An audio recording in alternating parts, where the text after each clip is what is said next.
बहुत सोचने विचारने के बाद मैंने समझा है कि हमारे जीवन में कमियां बहुत अहमियत रखती है, जबकि कमियों को हम बर्दाश्त ही नहीं करना चाहते।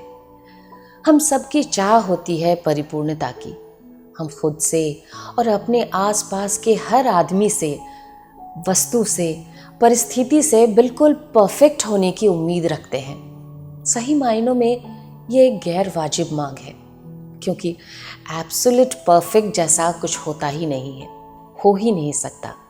क्योंकि हम इंसान हैं और हम में कम या ज़्यादा मात्रा में कमियों का होना बिल्कुल स्वाभाविक है। फिर भी हम चाहते हैं कि हमारे जीवन में जो कोई भी कमी हो वो किसी न किसी तरह पूरी हो जाए, और इस पूर्णता को हासिल करने के लिए हम अपनी क्षमता के हिसाब से कोशिश करते जाते हैं। हमको लगता है कि कमियों को भरने की यह प्रक्रिया हमारे दुख का कारण है। ये न हो तो हम कितने शांत और स्थिर होंगे। पर मज़े की बात यह है कि ये कमियां ही दरअसल हमको आगे और आगे बढ़ने की प्रेरणा देती है, कभी ज्ञात रूप से तो कभी अज्ञात रूप से। यूं तो 99 के फेर में उलझे रहना बुरा माना जाता है, लेकिन आपको मानना पड़ेगा कि आपको जिजीविषा इसी 99 के फेर से ही मिलती है। अगर यह लक्ष्य न हो सामने तो आपका अकर्मण्यता और अवसाद की स्थिति में आना सुनिश्चित है। साधन संपन्न लोगों के गहरे अवसाद में जाने का कारण क्या है?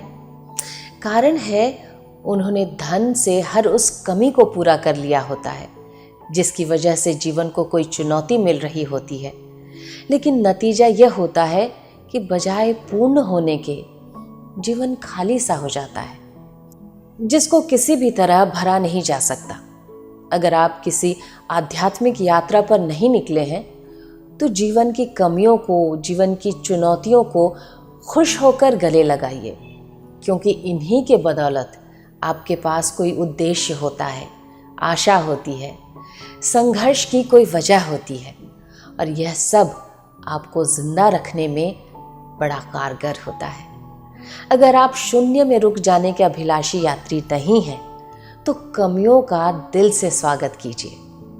आप नहीं जानते कि इनका आपके जीवन को चलाए रखने में कितना बड़ा योगदान है। कमियों से लड़िए मत, उन्हें अपनाइए। वे आपकी कमजोरी नहीं, आपके जिंदा रहने की वजह है। मनस्वी अपर्णा का ये लेख कई महीनों से मेरे पास सेव करके रखा हुआ था। अपनी कमियों को नए अंदाज में देखने का जो नज़रिया उन्होंने रखा है वो बहुत प्रेरक है। आज आपके साथ इसे शेयर करने का मन हुआ। आपको ये अंदाज कैसा लगा हमें कमेंट बॉक्स में लिखकर ज़रूर बताइएगा। भूलिएगा नहीं।